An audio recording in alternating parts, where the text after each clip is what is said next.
Good day. I am Jimmy Tuanda. I am here to discuss to you what is a marine environment.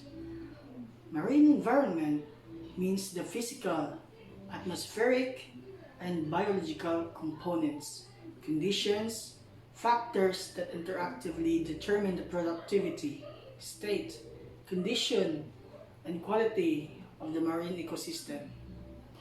It is essential components of the global life support system.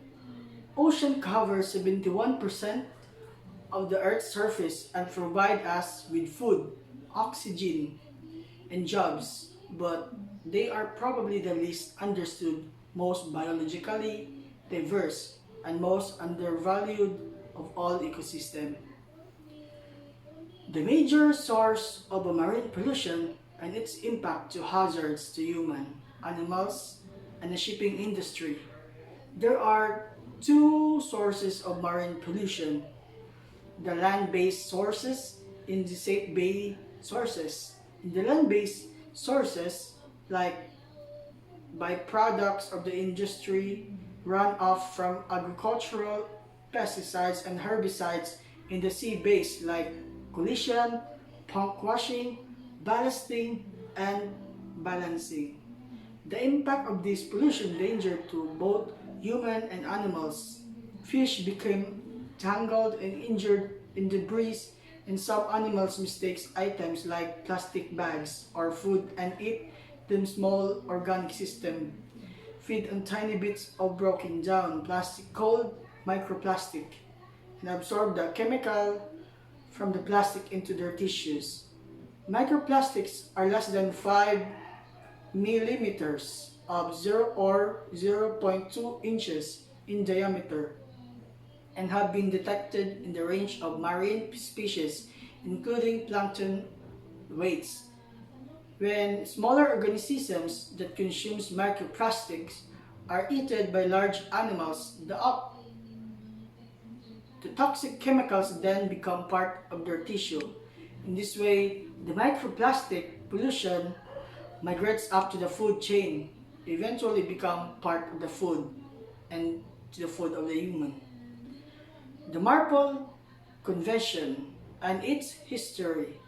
The International Convention for the Prevention of Pollution from Ships, preserving the marine environment through elimination of pollution by ships and offshore structures, have been an IMO, or the International Maritime Organization priority for over 5 decades. 1973, the first MARPOL, or Marine Pollution Convention, was signed, though it took until 1983 for MARPOL 73-78 to become into effect.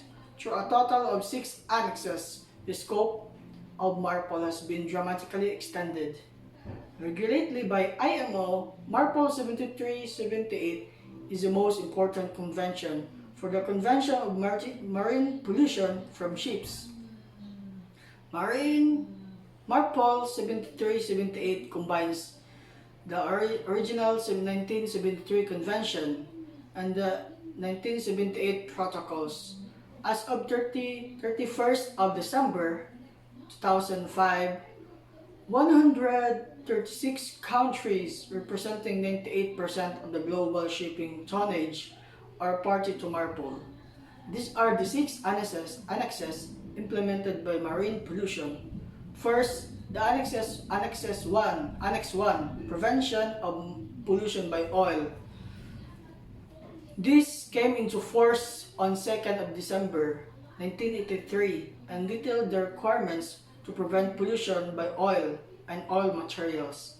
Construction requirements for oil tankers included segregated ballast tanks, the elimination of the size of the cargo tanks, double hull and bottom requirements, and requirements related to the pumping and piping.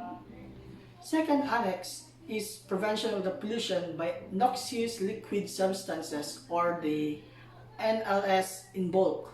Originally went into force on April 6, 1987 to protect the environment by controlling operational grounding and collision from vessels carrying noxious liquid substances in bulk. Next annex is the MARPOL Annex 3, the Prevention of Pollution by Harm Substances in Package Form, came into force on 1st of July 1992. It contains general requirements for the standards on packing, marking, labeling, documentation, storage, quantity subtraction, division, and notification for preventing pollution by harmful substances. Next is the Annex 4, Prevention of Pollution by Sewage, contains a set of regulations regarding the discharge of sewage into the sea from ships, including regulation regarding the ship equipment and the system for the control of sewage discharge. The provision of the port reception facilitates for sewage and requirements for survey and certification. Next is the Annex 5 of the MARPOL Convention. The Prevention of Pollution by Garbage aims to eliminate and reduce the amount of garbage being dumped into the sea from ships.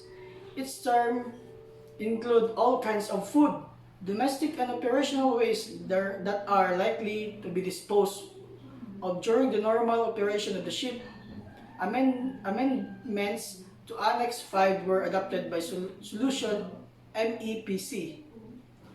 The last annex, or the MARPOL Annex 6, the Prevention of Air Pollution, first adopted in the 1997 rather, limits the main air pollutants contained in ships' exhaust gas, including sulfur oxides and nitrous oxides, and prohibits deliberate emission of ozone depleting substances.